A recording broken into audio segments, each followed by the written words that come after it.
bienvenidos a tu canal Mundo al Día, tu fuente diaria de noticias e información actualizada sobre los eventos más relevantes de El Salvador y el mundo. En este canal te mantendremos informado desde las decisiones de nuestro presidente Nayib Bukele hasta los cambios que impactan el mundo. Suscríbete, activa la campanita de notificaciones y sé parte de nuestra comunidad. Ahora empecemos. Y en otro orden de ideas, hablamos en esta parte del programa sobre el caso del exmilitar venezolano Ronald Ojeda, asesinado en Chile en febrero de 2024. El testigo protegido número 7 aseguró que el número 2 del régimen venezolano, Diosdado Cabello, dio la orden para el homicidio de Ojeda. El régimen respondió por medio del fiscal Tarek William Saab, quien arremetió contra el Ministerio Público de Chile. No hay fiscalía más pirata en el mundo que la chilena. Vamos a conversar sobre este tema y por eso hemos invitado en esta parte del programa a Iván Simonovic, es investigador criminal y analista de inteligencia. Bienvenido, señor Simonovic. Buenas tardes, saludos a todos. Amigos, vamos iniciando con el programa del día de hoy. Les recuerdo que le den me gusta a este video, comenten qué les está pareciendo las noticias a medida van saliendo, denme sus puntos de vista, me encantaría leerlos. No olviden suscribirse y activar la campanita de notificaciones, eso me ayudaría mucho y me podría ayudar a seguir haciendo más videos como estos, porque me motivaría cada día más y más, ¿no? Y no olviden compartirlo con sus familiares y amistades para que no se pierdan estas noticias que la verdad están muy interesantes. Ahora continuemos. Gracias por la invitación.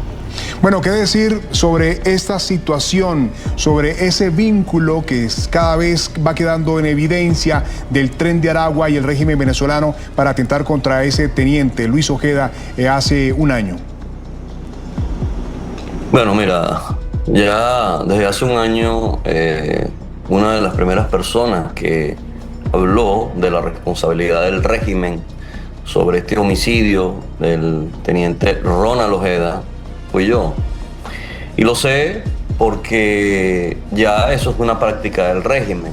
Ellos desde hace varios años se han dedicado a identificar, mandar a perseguir y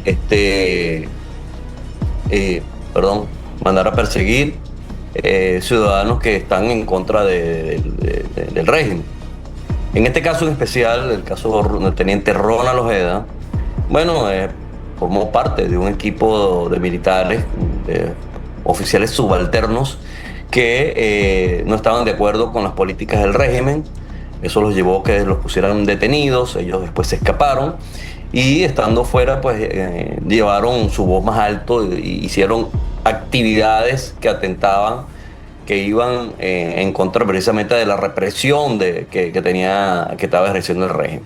Ahora bien, mira, es decir, con qué moral, y vamos a utilizar la misma palabra que estábamos hablando ahorita antes de entrar en el programa, puede Tarek William Saab hablar de una fiscalía, o sea, que la fiscalía de Chile no es competente, o es que, no sé, cómo fue el apodo que le puso. Cuando él, de verdad, lejos de ser un fiscal, que debe ser el defensor de los ciudadanos, el representante de la vindicta pública, que se traduce como la persona que de verdad es totalmente aparte de los intereses de cualquier gobierno, y que su prioridad es el ciudadano y que se cumplan las leyes. Pues bien, eso no lo cumple él. En estos días, con reciente la visita del ciudadano estadounidense Grenell, que en representación del presidente Trump, fue a rescatar a los rehenes que tenían americanos en Venezuela. Bueno, Tarek Williams salió defendiendo que los Estados Unidos reconocieran. Eso es trabajo del fiscal. Eso es la posibilidad. Lo sabemos, ¿no? Sabemos que los compinches de Maduro que están trabajando con él, ¿no? Su grupo de la tiranía, no saben cómo trabajar. Lo sabemos, lo hemos visto en más de una ocasión. Entonces, como menciona aquí el periodista, ¿no? Que sale a hacer trabajos que no le corresponden, que no son trabajos de un fiscal, que un fiscal debería ser el protector de los ciudadanos, y no hace nada. Se ven cómo se vulneran los derechos y todo, y él simplemente hace como si no estuviera sucediendo, ¿no? posición de un fiscal de la nación. Pues no, claro que no. Porque él no está claro, él no sabe que él es fiscal y que el fiscal no puede dedicarse a defender al gobierno. Porque el fiscal no es parte del gobierno. El fiscal es un ente que representa los intereses de la nación, de las leyes, lo que debe ser. Y en Chile, bueno, lamentablemente para él sí funciona eso allá. Funciona inclusive aun cuando hay un régimen, hay un gobierno de izquierda. Sin embargo, hay respeto de las diferentes separaciones de los poderes. Así que yo no puedo decir más que eso me parece tremenda ridiculez de parte de Tarek William Saab. Lo he dicho muchas veces ya, que él tiene un papel dentro del régimen, porque forma parte del régimen. Y su papel es ser eso, papel higiénico. Es lo que hace limpiar todas las cochinadas que el régimen va dejando por allí, ¿no? Sí. Mira, la situación es muy difícil porque hoy declara ese testigo número 7 en Chile, pero también hoy en Colombia fue detenido Luis Alfredo Carrillo Ortiz, un hombre que está involucrado también en este asesinato del exmilitar venezolano en Chile. Y este personaje pues tiene anotaciones como retenciones ilícitas, tráfico de migrantes, trata de personas, explotación sexual, extorsión, venta de estupefacientes. Bueno, aquí hay una cantidad de criminales de alto nivel que tienen en este momento bajo las cuerdas o contra las cuerdas al régimen venezolano con todo lo que están declarando. ¿Qué más sorpresas podríamos encontrar en estas declaraciones? Mira, yo ahora tengo tiempo hablando de esto. Lamentablemente, pues aquí hay que tomar unas decisiones políticas y los que estamos haciendo análisis de inteligencia simplemente ponemos sobre la mesa lo que está aconteciendo. El Tren de Aragua es el brazo armado, es el equipo guerrillero, es el equipo terrorista que utiliza el régimen para desestabilizar la región. No es nada gratis, pues, que recientemente en los Estados Unidos se haya solicitado que sea catalogada el Tren de Aragua como una organización terrorista. Así como Irán tiene a Hamas o tiene a Hezbollah, bueno, el régimen venezolano tiene al Tren de Aragua. Y sabemos, ¿no? Sabemos que el grupo criminal que lidera Maduro, el Tren de Aragua, es un grupo criminal y bueno, se le ha solicitado que sea mencionado como terrorista. Ya hemos escuchado acerca del tema y la verdad, personalmente me parece muy bien el hecho de que se les vaya a declarar como terroristas, porque son personas que llegan en este caso a otro país a sembrar el terror, ¿no? A querer hacer imponer ejercer su poder como si fueran a través del terror. Son criminales que se dedican a hacer cosas no en contra de la humanidad. O sea, de por sí los criminales hacen cosas en contra de la humanidad, pero me refiero a que ponen en riesgo, que ponen en peligro y que acaban con las personas que están a su alrededor. Son un grupo criminal con un potencial muy grande en hacer daño a la población. Entonces considero que el hecho de que se les llame terroristas, porque promueven el terror, pues me parece un adjetivo bastante acertado. todos los países latinoamericanos han sido afectados por esa campaña de desestabilización que dirige Maduro, que obviamente está metido Diosdado Cabello. Yo les sugiero, busquen en X, en Twitter, unas palabras de una entrevista que le están haciendo a Diosdado Cabello de hace como 2 años, 3 años, cuando efectivamente pues estaban unos grupos desestabilizando Colombia con el presidente Duque, estaban en Ecuador, estaban en Perú y estaban en Chile. Y él dijo que eso era parte de la brisa roja y no sé cuánto, que ellos, bueno, es lo que quiso decir, o sea, que ellos habían enviado a esos grupos para desestabilizar en todos esos países y después se vieron las consecuencias de esto, ¿no? Sí. Acá hay otro tema que me llama la atención y es relacionado con esos 10 integrantes del Tren de Aragua que ya fueron trasladados a la cárcel de Guantánamo.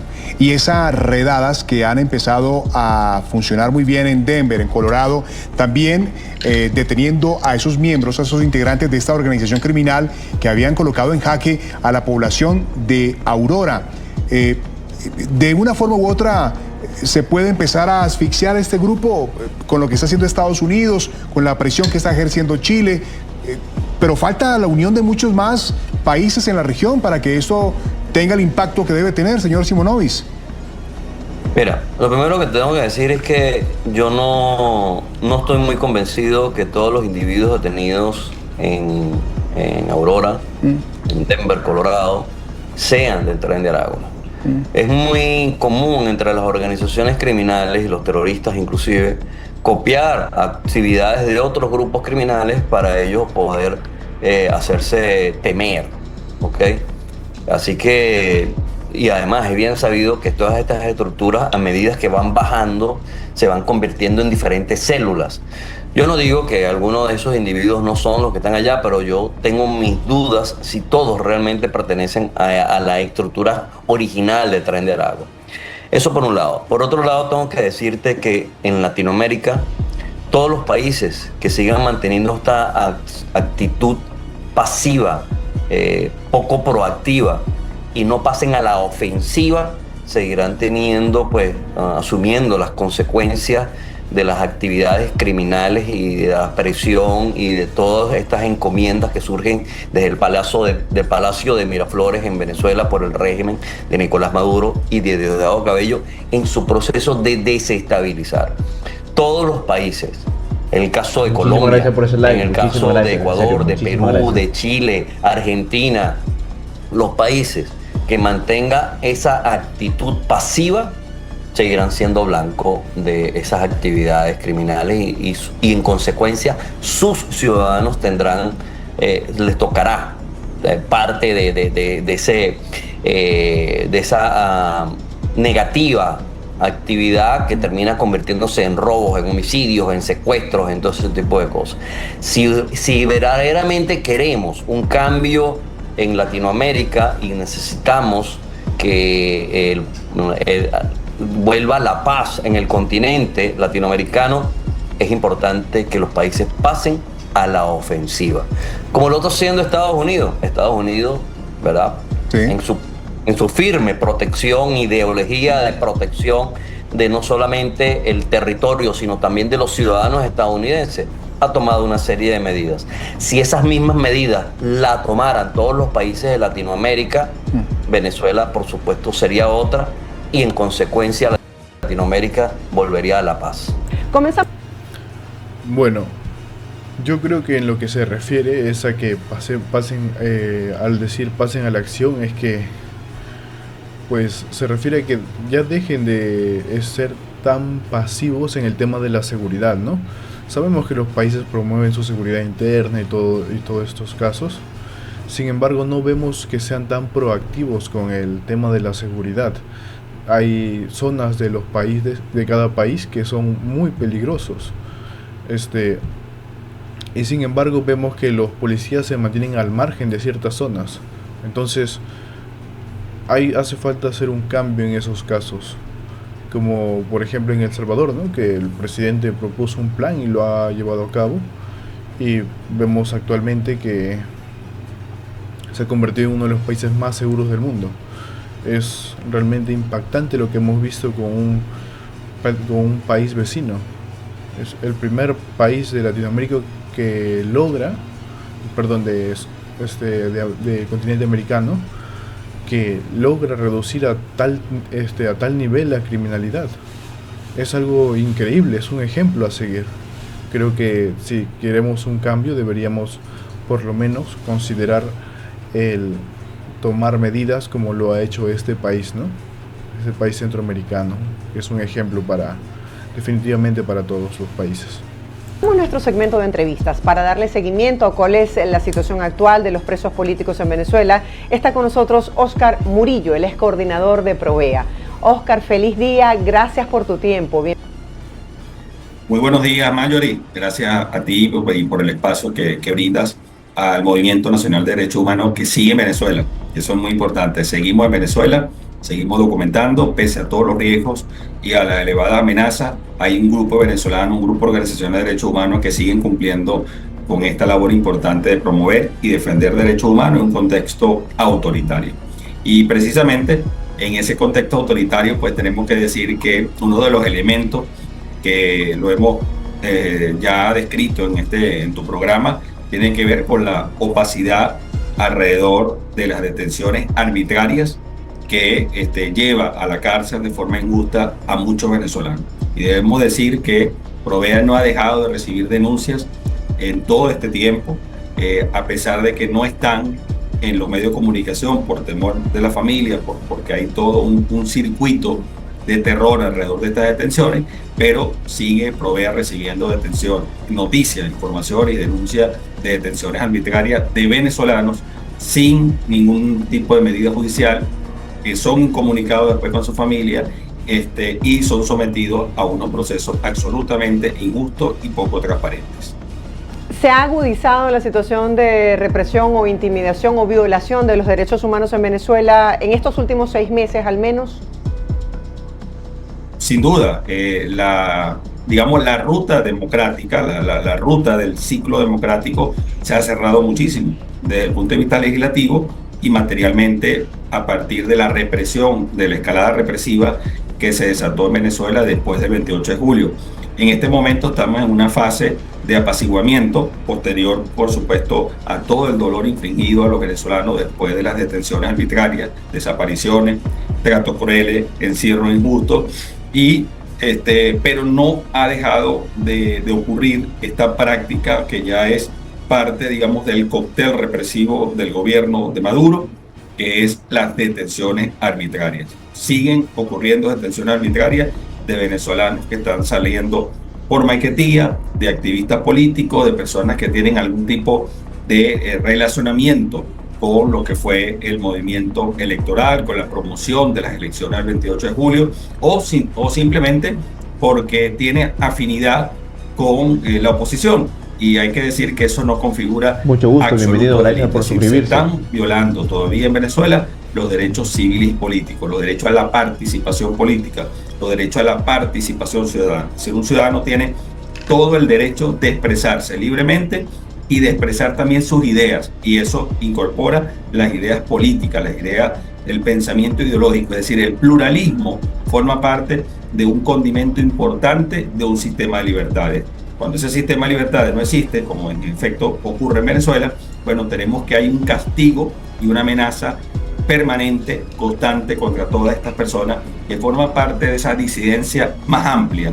No es la disidencia solo de los partidos políticos formalmente establecidos o los que están intervenidos, porque también esa es otra realidad, sino también todo aquel que piensa distinto, que expresa una opinión, que tiene un espacio de incidencia nacional e internacional que va en línea, digamos, distinta o que puede cuestionar de fondo lo que hace o no hace las autoridades venezolanas.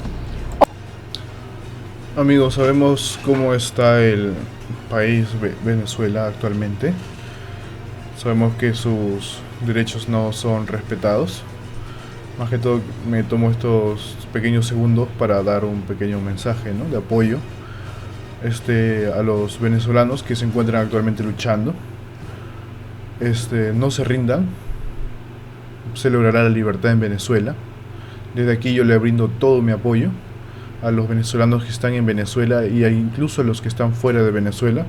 Espero que todo resulte de la mejor manera posible para que puedan, si es que en el caso lo requiera, volver a sus hogares con de la mejor manera posible, para que tengan un futuro. Espero que el país se libre de esta tiranía de la que está viviendo. Sería un gran logro internacional, yo lo celebraría completamente. Me haría muy feliz el escuchar que Venezuela es libre nuevamente. Ahora sí, continuemos. Óscar, según los casos que ustedes han logrado documentar y otras ONGs, luego de las excarcelaciones, ¿cuántos presos políticos quedan en Venezuela? Es muy complejo señalarlo en número exacto, porque como te digo, hay un grupo de excarcelaciones que se produjo en el último trimestre que ha sido muy complejo poder contabilizar eso, porque prácticamente salen con la amenaza de que no hablen con los medios de comunicación y que la familia no contacten a las organizaciones de derechos humanos. Eso forma parte un poco del terror. Entonces, claro, en diciembre podíamos tener una cifra más parecida, digamos, a lo que estaba ocurriendo, pero después las excarcelaciones han sido absolutamente opacas, y se suma algo, Marjorie, que yo quisiera denunciar en tu programa y que ojalá que el fiscal general de la República nos escuche.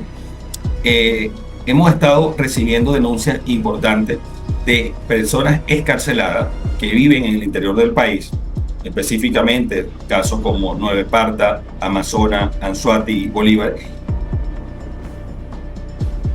regularmente en los tribunales, y son en los tribunales de Caracas. Estamos hablando de personas con una situación económica muy precaria o una vulnerabilidad, digamos, de sus propias condiciones de vida, que vienen de 4 meses encerrados, donde prácticamente su familia dejaron todo el presupuesto para tratar de llevarles comida, para mantenerlos allí con ánimo en estas cárceles de Tocuyito y Tocorón.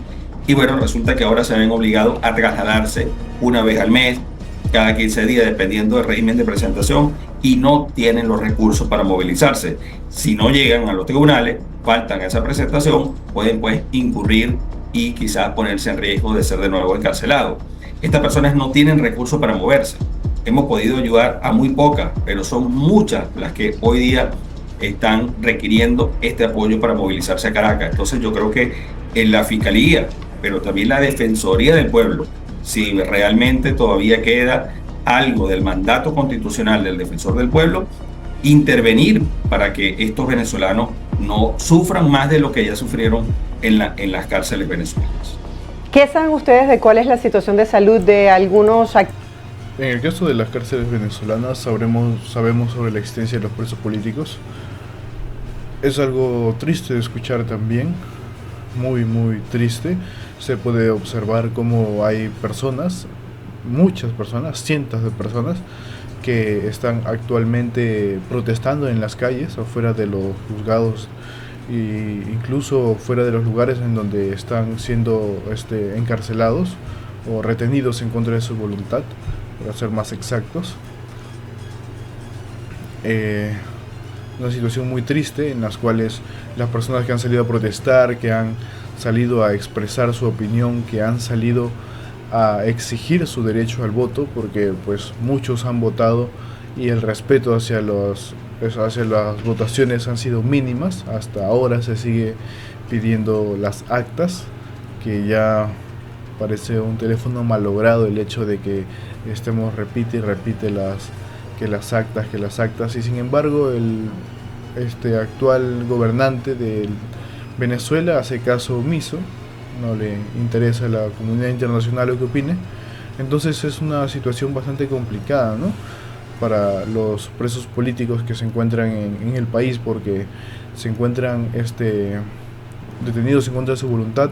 Algunos necesitan medicamentos, no reciben sus medicamentos, o bueno, se sospecha que no reciben sus medicamentos, porque a ciencia cierta no se sabe, pues no los dejan ver a sus familiares. Esperemos que todos se encuentren con vida, que todos se encuentren bien, y esperemos que el gobierno actual venezolano sea derrocado muy pronto para que estas personas puedan llegar a ser libres y para que puedan gozar de la estadía junto a sus familiares. Activistas por los derechos humanos, como el caso de Rocío San Miguel y de otros presos, líderes políticos que están en una situación de salud delicada. Bueno, se cumplió un año esta semana del encarcelamiento injusto de Rocío San Miguel, activista, colega, defensora de derechos humanos. Nosotros estamos haciendo una campaña nacional e internacional porque a Rocío San Miguel, de acuerdo a las propias autoridades, se le determinó una lesión en su hombro.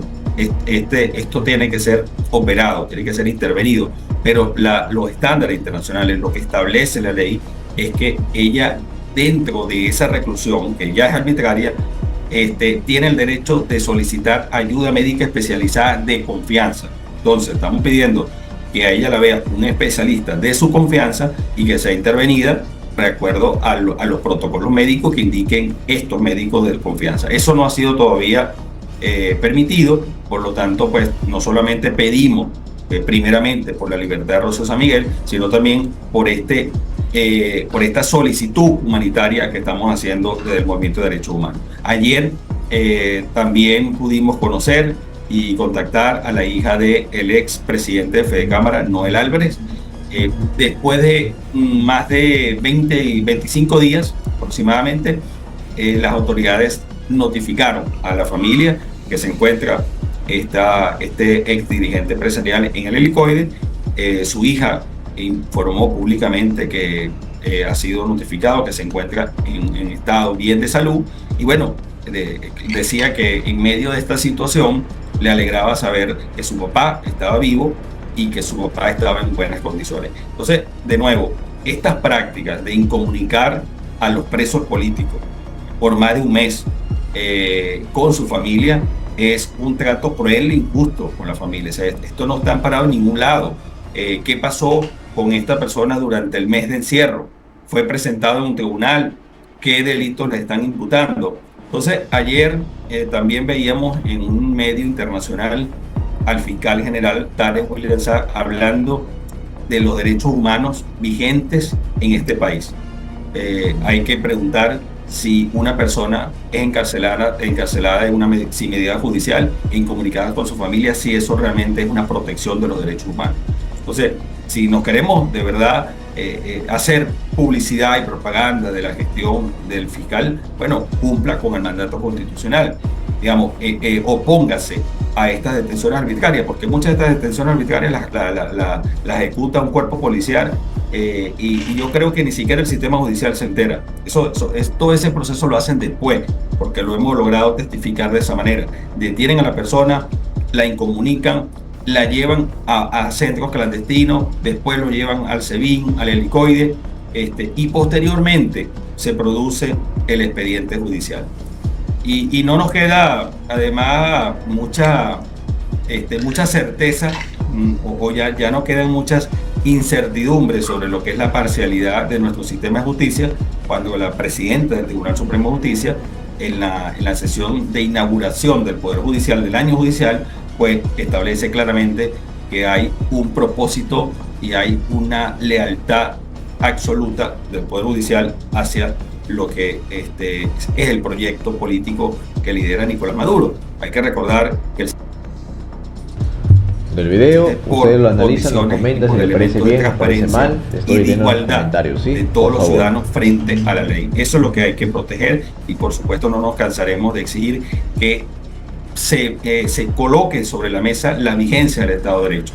Marjorie, en Provea, y estamos seguros que tú lo has escuchado y lo he dicho aquí, la crisis nacional, la crisis que atraviesa Venezuela, que también tiene una repercusión migratoria importante, sobre los cuales también nosotros tenemos que levantar la voz en protección de todas esas personas que están fuera del país, que no se fueron por turistas, se fueron porque las condiciones de este país les hacía imposible el vivir con dignidad.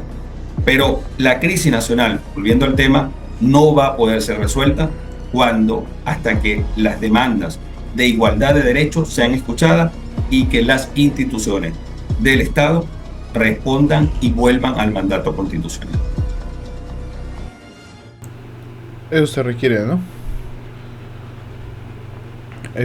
Amigos, estamos a mitad del programa.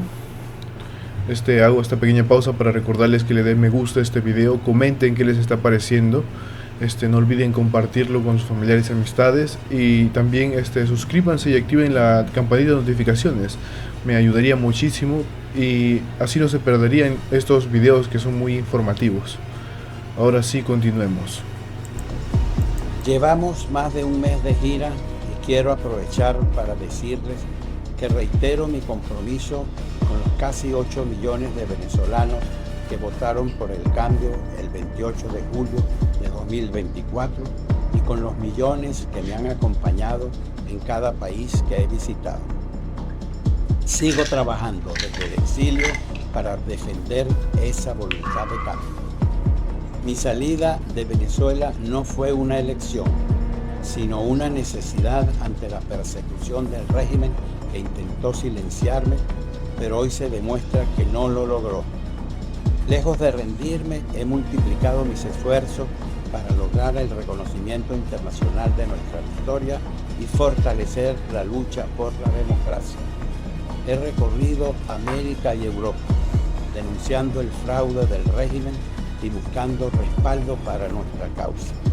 Me he reunido con líderes de todo el mundo, incluidos presidentes, primeros ministros y parlamentarios, explicando la gravedad de la crisis venezolana y la urgencia de una transición democrática. Esta no ha sido una simple gira, sino una campaña de presión internacional para que se respete la decisión soberana del pueblo. La combinación de las acciones internas lideradas por María Corina Machado y esta campaña internacional que estoy adelantando son la punta de lanza de una estrategia que dará sus resultados esenciales, como la de hacer efectiva nuestra victoria. Por eso debo preservar la credencial de presidente electo, cualidad que no se extinguirá más que en el momento de asumir el poder definitivamente en el marco de la institucionalidad de Venezuela. Mientras tanto, la dictadura intensifica la represión. Mi familia ha sido víctima directa de su brutalidad con la desaparición forzada de mi yerno, a quien ni mi hija ni mis nietos de 7 y 8 años han podido ver en estos 30 días de angustia y dolor. Somos una familia como la de miles de venezolanos que son perseguidos, encarcelados o forzados al exilio solo por querer un país libre. María Corina Machado y yo seguimos de pie, enfrentando juntos esta lucha con la certeza de que Venezuela no se rinde. El régimen... Amigos, no se rindan, como lo dice Edmundo González en este momento. No se rindan, deben seguir luchando. Esta lucha no se va a acabar pronto y los ganadores van a ser el lado de la libertad. Tenemos que seguir luchando. No nos podemos dar por vencidos, como ellos mismos lo mencionan, están sacrificándolo todo para poderle darle libertad a su pueblo. Así que tenemos que seguir luchando a su lado para que se pueda obtener esta libertad tan anhelada. El día en el que se logre va a ser un día para recordar, un día histórico, donde millones de venezolanos finalmente serán libres de esta opresión por parte del gobernante Maduro. Pretende desviar la atención con falsas elecciones, pero la comunidad democrática sabe que solo habrá comicios legítimos cuando se respete el resultado del 28 de junio. No participaremos en farsas diseñadas para perpetuar la dictadura. Nuestra prioridad es hacer valer el mandato que nos dio el pueblo. Y ratifico cada una de las palabras dirigidas el pasado 10 de enero a los integrantes de la Fuerza Armada, de la cual soy su legítimo comandante en jefe. La Constitución es muy clara y precisa. Los militares deben hacer respetar la soberanía expresada el 28 de julio. No hacerlo es participar en la ruptura del orden constitucional. Oficiales de la Fuerza Armada y funcionarios de las policías, cumplan con su deber. Esa es su obligación. A los millones de venezolanos que integran la diáspora, les aseguro que jamás estarán abandonados. Cuentan con nosotros, porque en todos los encuentros de este recorrido he sido firme en la solicitud de comprensión de la situación de mis compatriotas y la debida tramitación y solución adecuada de sus necesidades. En este sentido, conozco la desazón generada por la suspensión del TPS, Estatuto de Protección Temporal de los Venezolanos en los Estados Unidos. Con el equipo nuestro en ese país estamos trabajando en las gestiones ante el gobierno del presidente Donald Trump para resolver esta situación de la manera más adecuada, tanto para ese país como para los venezolanos de bien, que son la inmensa mayoría de todos los lugares del mundo donde se encuentran. En todos nuestros encuentros en esta gira hemos podido conversar sobre las investigaciones y hallazgos de capitales provenientes de la economía oscura, como la corrupción, la comercialización de narcóticos y la explotación irregular de minerales, más las desviaciones de dinero que amasan después de vender el poco crudo que produce el país. Precisamente seguimos en nuestra ruta por Europa, comenzando la próxima semana en la Conferencia de Seguridad de Múnich 2025, un foro global sobre políticas de seguridad y defensa que reúne a líderes políticos, militares, empresarios y expertos de todo el mundo para debatir sobre los principales desafíos de seguridad internacional. Ahí tendrá encuentros muy importantes donde abordaremos Venezuela y su impacto en el mundo. Termino este mensaje agradeciendo a todos los venezolanos que me he encontrado en esta gira. Les repito, no están solos. Seguimos trabajando para que sus derechos sean reconocidos en los países de acogida y para que pronto puedan vivir en una Venezuela libre. Nuestra lucha es firme, nuestra causa es justa y nuestra victoria es irreversible. Les bendigo y les digo que no descansaré hasta hacer cumplir la decisión de cambio del pueblo venezolano. Seguimos adelante hasta lograr la libertad. Amigos, debemos seguir adelante, como lo menciona el presidente del mundo, ¿no? Debemos seguir esforzándonos, debemos seguir parándonos fuerte y lo vamos a conseguir. Vamos a lograr hacer ceder a ese tirano del gobierno del país Venezuela, un gobierno tan hermoso, un país tan hermoso como puede ser gobernado por un tirano como ese que lo único a lo que lleva es a la pobreza de sus propios ciudadanos, haciéndolos sufrir de una manera inconcebible, realmente. Ahora continuemos con las noticias. Senador, ¿y qué tienen que hacer estos venezolanos desde 7 de abril? ¿Deben quedarse en los Estados Unidos o deben abandonar su país? Bueno, tengo oficinas también en DC, me han contactado, he hablado con ellos por teléfono, trabajaré con la administración Trump para crear una oportunidad para los venezolanos que no pueden regresar, pero quieren vivir una buena vida en este país, que no están vendiendo drogas, que no son traficantes, terroristas o miembros de pandillas y que puedan quedarse aquí. Ahora hablemos también, senador, sobre ese acercamiento al régimen de Venezuela bajo la administración nueva, la de Donald Trump. ¿Cómo interpreta usted esa reciente reunión entre Richard Grenell y Nicolás Maduro? Para algunos es una contradicción, aunque trajo obviamente estadounidenses a su casa, pero para otros esto ha sido interpretado como una traición, como una cachetada al proyecto democrático. He estado hablando con... De cierto modo, ¿no? También podría ser, hay varias interpretaciones, a decir verdad.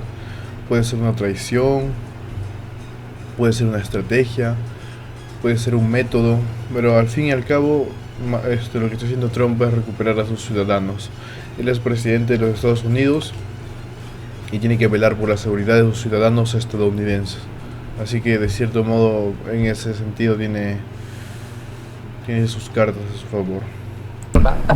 María Corina Machado, y sé que ella ha estado hablando con la administración Trump sobre ese viaje.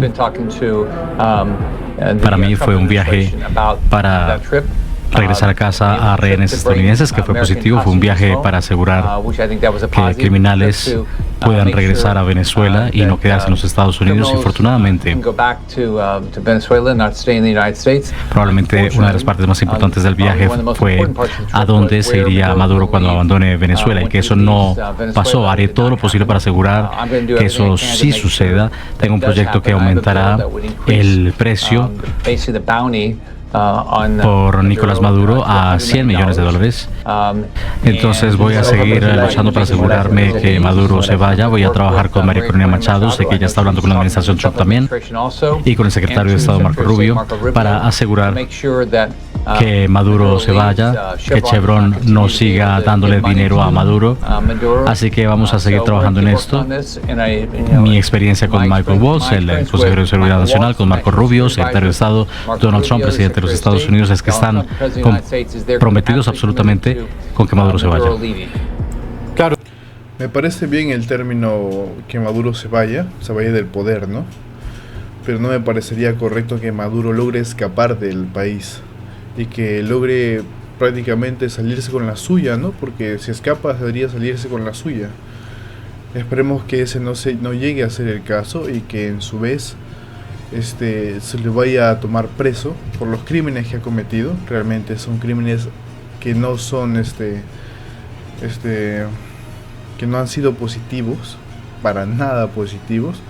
Son crímenes de lesa humanidad, son crímenes que atentaban contra los seres humanos. Ha habido tipos de tortura, ha habido apresión de menores de edad sin su consentimiento. Se han realizado actos completamente desafados porque no tenían sentido lo que estaba haciendo. Entonces esperemos, sí, efectivamente, que pronto y lo más pronto posible que el régimen de Maduro se vaya completamente. Usted ha tocado un punto bien importante, la licencia para Chevron. ¿Usted cree que se acerca el día en que esta licencia sea removida? Tiene que ser frenada, creo que va a pasar. Infortunadamente la administración Biden renovó la licencia, pero creo que eso va a parar. ¿Y la administración Trump? Porque esa es la administración Biden, pero la administración Trump tomará la decisión pronto, senador. Sí, yo creo que Donald Trump va a frenar el flujo de dinero a Maduro a través de Chevron. ¿Qué más se puede hacer para restaurar la democracia en Venezuela, senador? ¿Qué idea se le ocurre a usted? ¿Qué piensa usted? Es importante imponer sanciones contra Maduro y sus matones. Es importante que la comunidad internacional apoye la lucha por la libertad y la democracia. Es importante para la administración Trump apoyar a los venezolanos.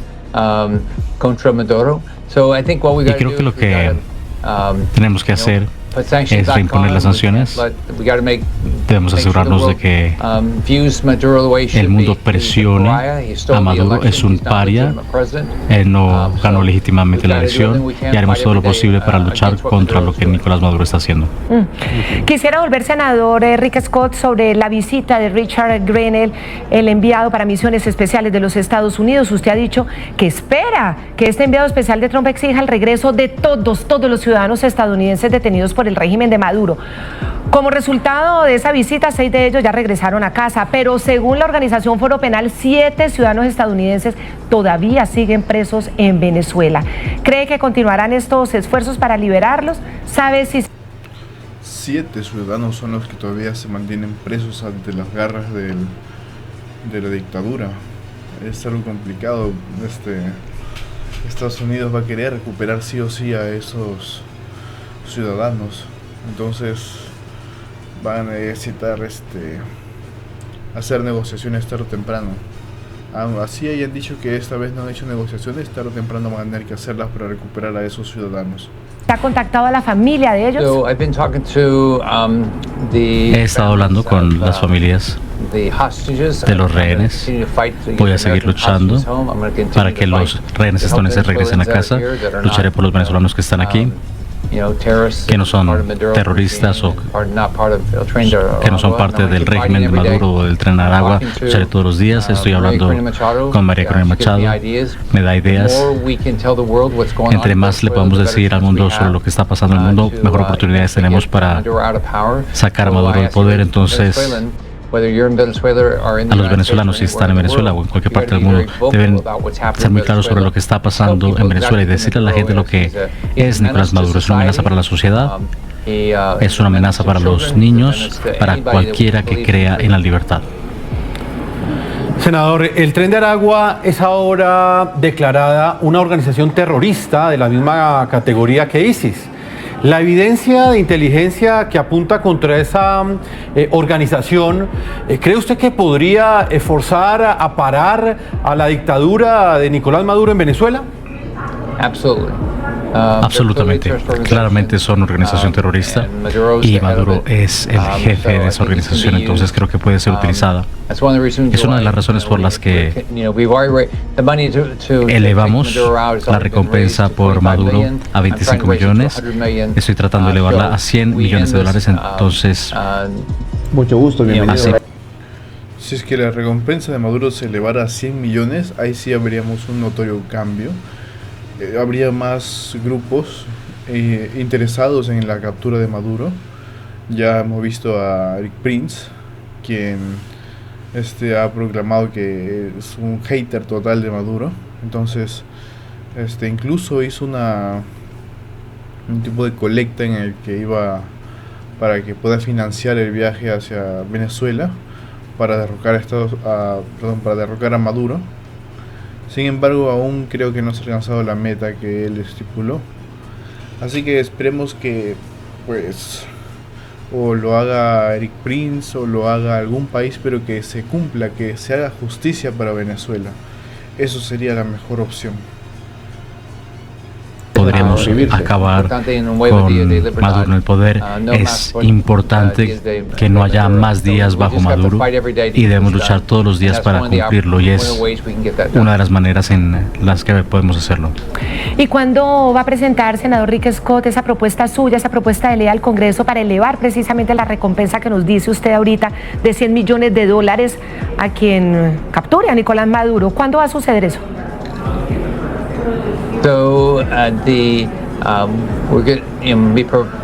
Mi proyecto de ley es muy importante.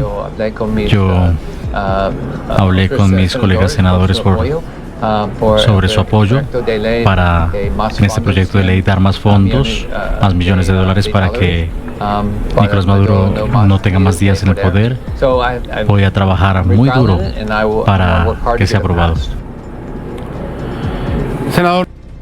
Oscar, luego de la visita del enviado especial de Estados Unidos a Venezuela, se logró la liberación de presos o rehenes estadounidenses, pero quedan, según Foro Penal, 54 presos extranjeros en Venezuela. Con respecto a los presos políticos venezolanos, ¿a quién les duele, más allá de sus familiares? Y si ha hecho falta una posición más contundente de la comunidad internacional, incluso del gobierno de Estados Unidos, que ha dicho que la situación en Venezuela ha mejorado. Bueno, tienes razón, el preso político duele a su familia.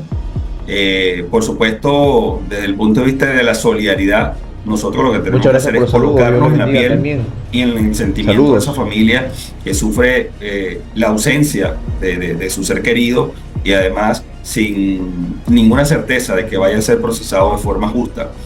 Evidentemente, yo creo, con todo respeto a los canales diplomáticos, que ha faltado más firmeza y más contundencia de los países de donde proceden estos presos políticos, que digamos de otras nacionalidades. Por supuesto, no queda duda, como tampoco quedó duda de la motivación política de la excarcelación masiva de tantos venezolanos después del 28 de julio, porque en la forma en que fueron detenidos y en la forma en que son excarcelados, eso ya te confirma que la motivación política fue la que procedió detrás de esa encarcelación.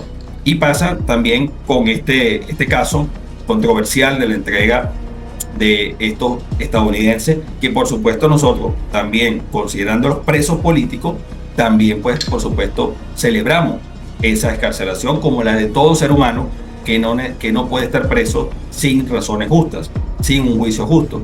Pero esa determinación y esa firmeza diplomática ha faltado también de parte de otros países, pero bueno, también sumando a Estados Unidos, que tiene un lugar importante en el ajedrez internacional. Una potencia política, una potencia económica, que bien puede hacer la presión necesaria para que estas personas sean encarceladas, verbigracia como ocurrió con sus conciudadanos estadounidenses hace una semana, creo que fue que ocurrió esto. Entonces, España, Portugal, Reino Unido, es decir, toda esta gente que tiene personas de su nacionalidad presos, yo creo que deben ejercer, por supuesto, mayor firmeza diplomática. Completamente de acuerdo con lo que dice, ¿no? Los países que saben que tienen dentro de Venezuela a sus ciudadanos presos deberían ejercer un poco más de presión también. Esa presión se podría ver reflejada en diferentes ámbitos, y probablemente una negativa por parte del pueblo al ver que está recibiendo cierto nivel de apoyo de parte de los países, ¿no?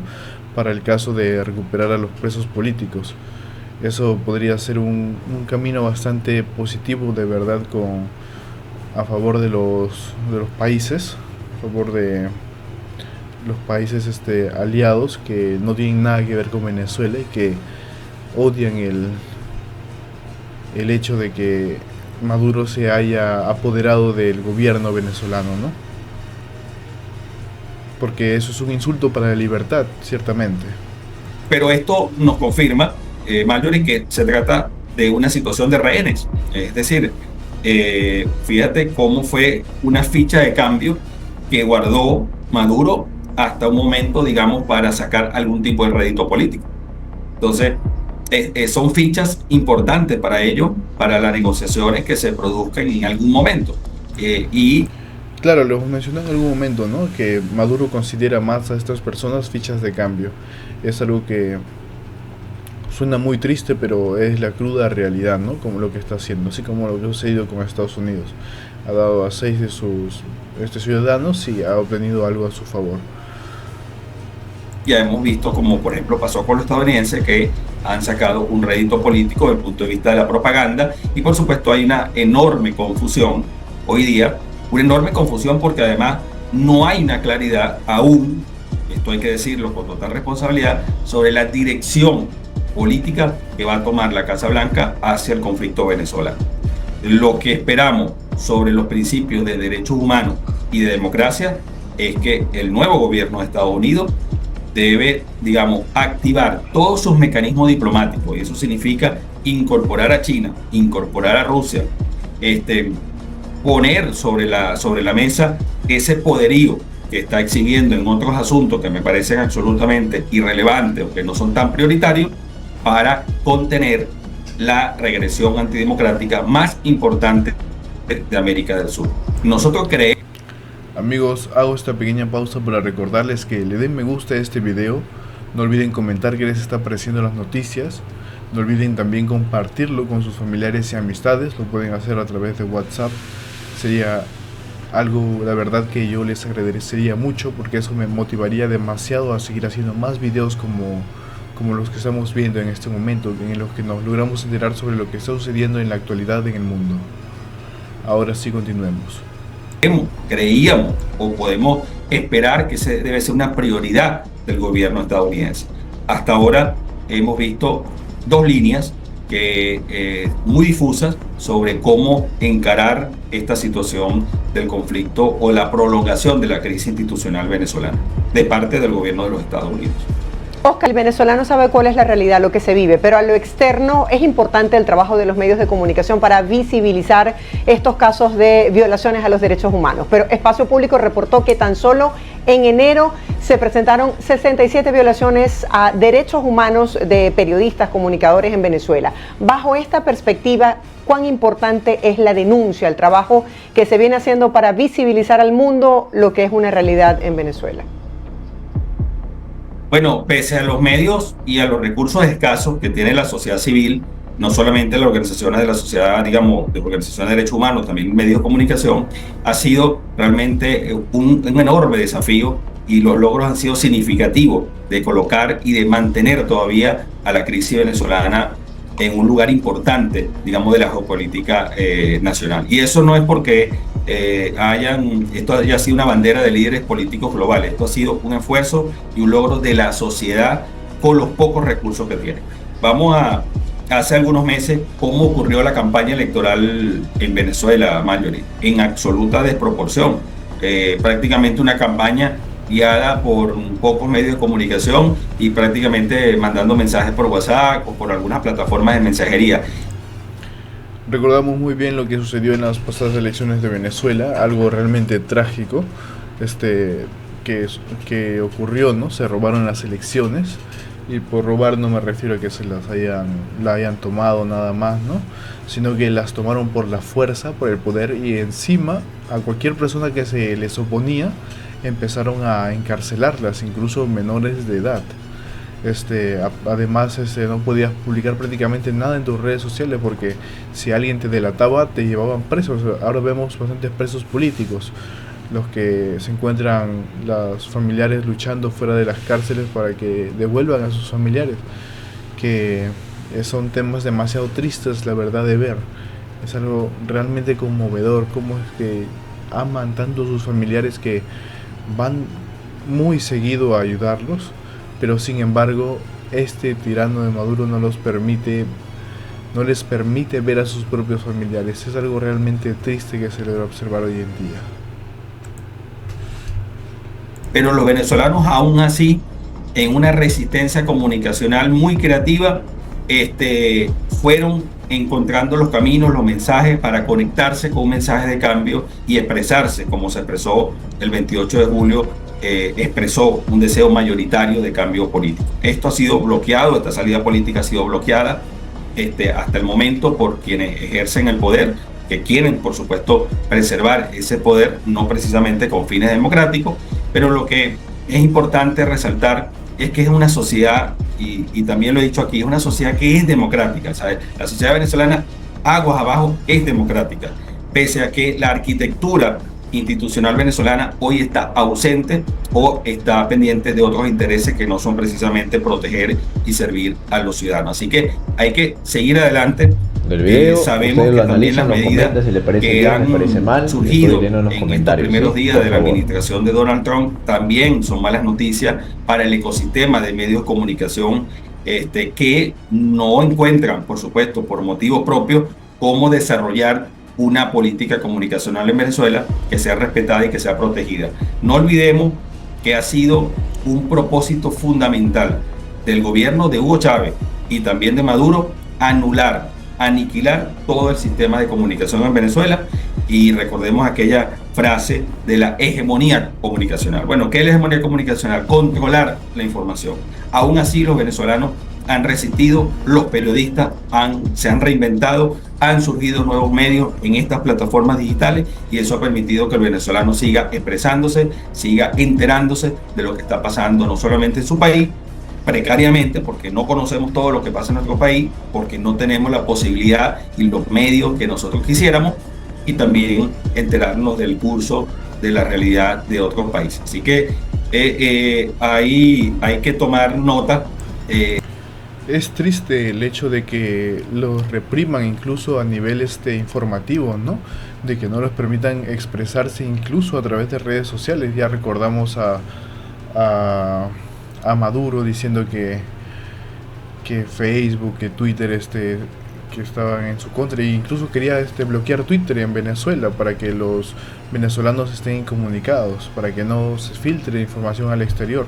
Sin embargo, se han logrado encontrar maneras de seguir comunicando y de seguir compartiendo información al respecto, porque recordemos que en las pasadas elecciones venezolanas todo fue un grito de guerra prácticamente. Los venezolanos se hartaron, fue la gota que no soportaba más el vaso, y en sí esa gota ya se había derramado desde hace mucho tiempo, simplemente que nadie quería hacer algo al respecto, y ahora con sus líderes actuales los cuales están poniendo todo de sí, toda su fuerza, han sacrificado muchas cosas para que se pueda lograr la libertad, la ansiada libertad. Y vamos a esperar, muy pronto lo van a conseguir, ya lo sabemos. Ya lo ha demostrado la historia, la tiranía nunca prevalece. Sin embargo, la moralidad, la ética, la democracia y todos los valores siempre prevalecen más que cualquier otra cosa en estos temas políticos. De todas estas inventivas y toda esta creación, este ingenio de los venezolanos para seguir adelante con mucha firmeza, y cierro con esto: la sociedad venezolana no ha claudicado ni un milímetro en lo que es su aspiración democrática. Ahora, no significa que esté convencida de un desborde de la violencia. También la sociedad venezolana no está por la violencia, no ha estado, y por eso fue que votó mayoritariamente el 28 de julio para comenzar un proceso pacífico de restauración y de liberación de nuestro país para volver a un sistema de convivencia democrático. Entonces, no hay, por supuesto, una apuesta por la violencia, pero tampoco hay una claudicación ante lo que llama y mueve al pueblo venezolano, que es buscar su democracia y buscar un sistema que dé garantía a todos sin discriminación política. Saludamos al senador del Partido Republicano y a quien fue gobernador del estado de la Florida, Rick Scott. Senador, gracias. Es un placer tenerlo usted de nuevo aquí en NTN 24 en el programa La Noche. Gracias por su tiempo. Gracias. Comencemos hablando del estatus de protección temporal para los venezolanos. Los venezolanos están enfrentando un momento... El estatus de protección temporal, no olvidemos que es el TPS, amigos. Muy difícil ahora mismo en los Estados Unidos. Este TPS que ha otorgado en 2023 la administración pasada vencerá el 7 de abril. Y está estimado que unas 350,000 personas perderán esta protección legal. Wow, 350,000 personas que han estado siendo beneficiadas por el TPS van a perder Wow, es increíble, son muchos ciudadanos los que van a perder este estado de protección. Es algo realmente complejo de asimilar, ¿no? Muy difícil de asimilar. ¿Cómo explica usted esta decisión de la administración Trump, que por una parte apoya las protestas contra Nicolás Maduro y al mismo tiempo deja sin protección a miles de venezolanos que entre otras cosas huyeron de esa dictadura tan peligrosa? ¿Cómo puede ser que el venezolano que además apoyó a Donald Trump ahora se vea en esta situación sin el tratado temporal de protección? Claro, la situación en Venezuela es terrible para la gente de Venezuela, es terrible para los venezolanos que están en los Estados Unidos. Sí, la lucha para la libertad y la democracia es muy importante para mí y para el presidente Trump. He hablado muchas veces con mi amiga María Corina Machado sobre los problemas en Venezuela. Sí, el TPS es importante para los venezolanos, pero es importante que tengamos la oportunidad de no recibir a personas traficantes de droga, criminales, terroristas. Es una oportunidad para que la administración Trump impida el ingreso de personas criminales, narcotraficantes o terroristas en los Estados Unidos. Entonces, lo que va a ocurrir, si piensa la administración Trump en su primer periodo, es la acción diferida para los venezolanos. Intentaré hacer todo lo posible para asegurar que hagan lo que estén haciendo.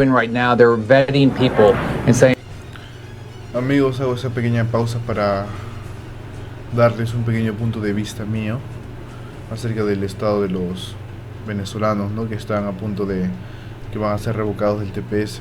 Creo que ya lo he mencionado en más de una ocasión, pero lo repito una vez más porque para mí me parece una total desconsideración contra un pueblo que está, contra los ciudadanos de un país que están siendo vulnerados dentro de su territorio, ¿no? Y que sin embargo escapan del país para encontrar refugio en otro lugar en este caso Estados Unidos, el país de las oportunidades. Es algo complicado de asimilar y es algo triste de observar el hecho de que van a tener que ser revocados por culpa de los criminales prácticamente, porque es la excusa que les están dando para poder deportarlos a su país de origen, ¿no? Que es Venezuela, en donde están teniendo tales problemas y que a muchas personas pueden resultar ser afectadas por por regresar a su país. Quién sabe, tienen algún problema con criminales o algo. Esperemos que ese no sea el caso de ninguno, pero es algo triste de observar estas noticias, ¿no?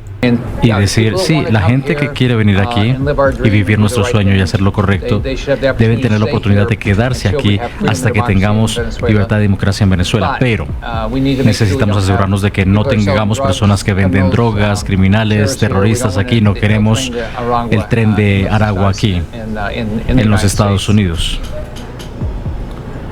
Senador, sin embargo, no todos los migrantes venezolanos son criminales. ¿Sería posible revisar caso por caso, tal y como lo mencionó el congresista Carlos Jiménez, y crear excepciones para aquellos que en ese momento tienen el TPS y no tienen antecedentes penales?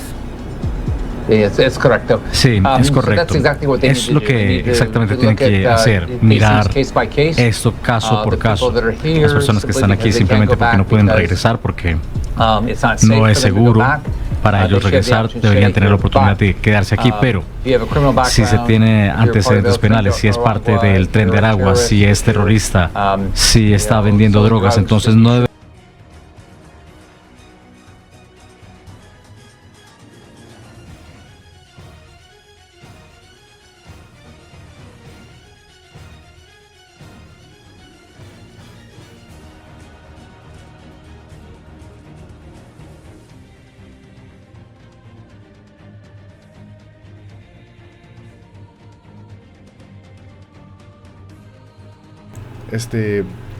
Perdón, estaba con el micrófono apagado. Les decía que bajo estas circunstancias a mí me parece bastante bien que los criminales sean deportados o incluso encarcelados, y me refiero deportados a criminales de otros países, ¿no?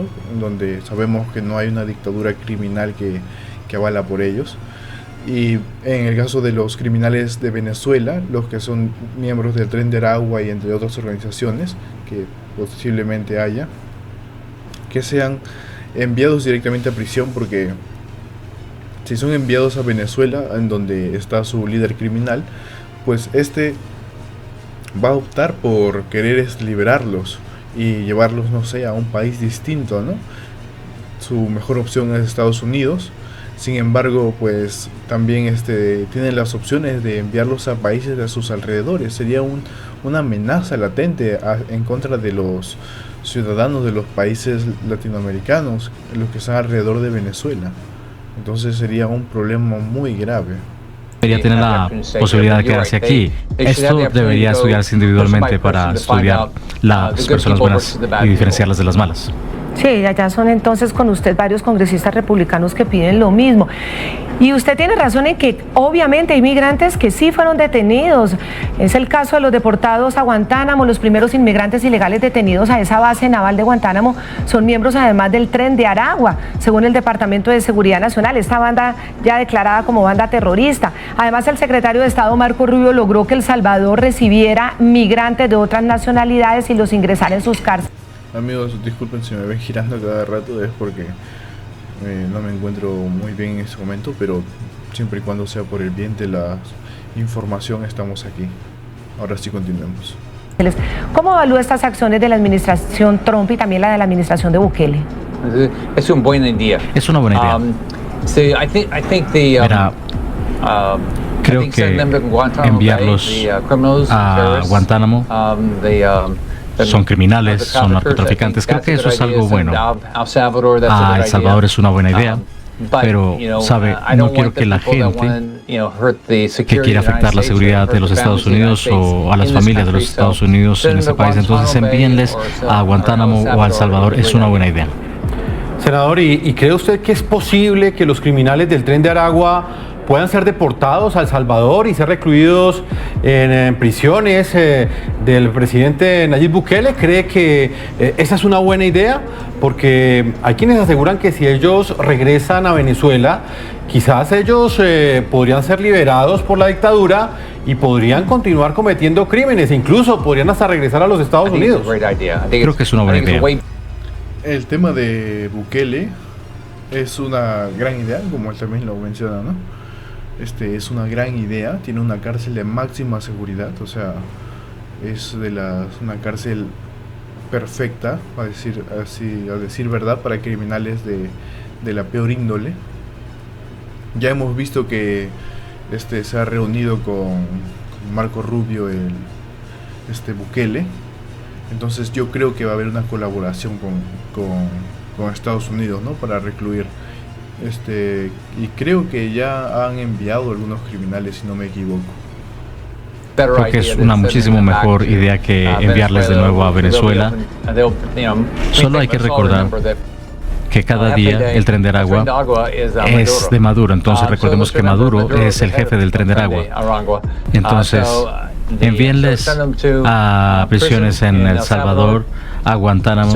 Es algo mucho mejor que enviarles de vuelta para que quizá puedan volver a delinquir aquí en los Estados Unidos. Senador Rick Scott, a mí me gustaría escuchar de usted un mensaje a esos venezolanos. Usted es una persona muy cercana a la comunidad latinoamericana, a los mismos venezolanos. ¿Cuál sería su mensaje a ese migrante que sí está trabajando honestamente, que no ha cometido delitos, esa persona que va a dejar de ser protegida por el TPS? ¿Cuál es su mensaje para ellos, para las personas honestas? Bueno, los venezolanos que están en los Estados Unidos, que no son narcotraficantes, terroristas o matones de Maduro, criminales, ellos son muy importantes para mí. Voy a luchar todos los días para darles una oportunidad a los venezolanos que no tienen oportunidades para volver a Venezuela. Entonces voy a trabajar duro cada día para ayudar a esos venezolanos que no están vendiendo droga, que no son criminales, terroristas o son parte del Tren de Aragua. Voy a seguir hablando con María Corina Machado y Edmundo González y el presidente Trump para asegurar Senadores, los que están haciendo lo correcto y no puedan regresar a casa, tengan una oportunidad de quedarse aquí. Hemos llegado a la parte final del programa Mundo al Día. Les agradecemos por quedarse hasta el final del video. No olviden darle like, suscribirse y activar la campanita de notificaciones para que estén actualizados sobre las noticias más relevantes de El Salvador y el mundo. Esto fue Mundo al Día.